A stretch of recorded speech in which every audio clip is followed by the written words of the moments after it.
আছে এখানে দাগ আছে, এই হাতে দাগ আছে, মানে দুই হাতে দুই পায়ে হ্যান্ডকাপ লাগায় দুজন পায়ের উপরে দাঁড়ায়।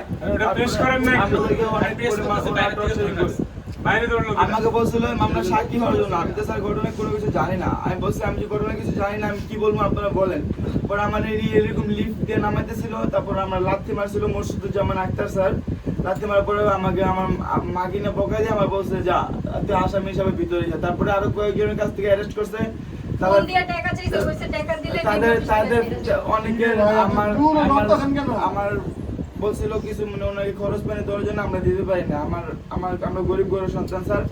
তারপর আরো কয়েকজনকে অ্যারেস্ট করা হয়েছিল, তাদেরকে হয়তো কোনো আর্থিকের বিনিময় স্যার, তাদেরকে কোনো আর্থিকের বিনিময় তাদেরকে ডিপো অফিস থেকে তারা ছায়া দেওয়া হয়েছিল। আমাকেও আসলে এরকমটা বলছিল, আমি দিতে পারি না স্যার, কারণ আমার নাই স্যার। আমি অনেক কষ্ট করে আমার ওয়াইফ আমার মেয়ে আমরা থাকি স্যার। আমাদের কাছে ওই এটা ছিল না স্যার, আমাদের কাছে অ্যামাউন্টটা অ্যাবিলিটি আমাদের নাই স্যার, আমরা দিতে পারি না। আপনাদের কিভাবে ধরা হয়েছিল? ঘটনার পরে সবাই দেখছি পুরাই খালি, কিন্তু আমরা কোথাও যাই না। আমি ঢাকা মেডিকেলের সামনে বসে রয়েছি আমার বন্ধু বান্ধবের সাথে।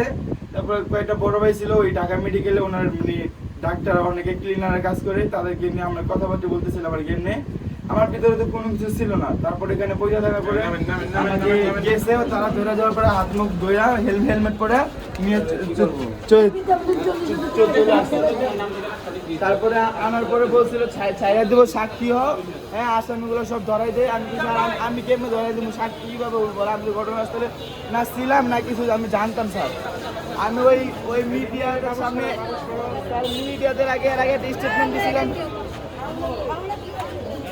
মিডিয়াদের আগে একটা স্টেটমেন্ট দিয়েছিলাম স্যার।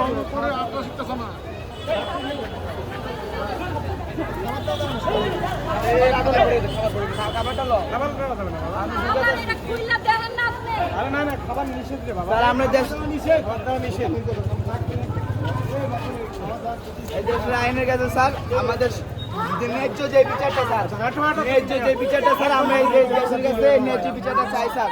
আপনাদের কাছে আমাদের কাছে ন্যায্য বিচার চাই। আমাদের উপরে জুলুম করা হইতাছে, টাকা খায় তারা আল্লাহ পাকের ওদের বিচার করে, আমাদের নিরহ মা-বাপগুলোর উপর অত্যাচার করতেছে।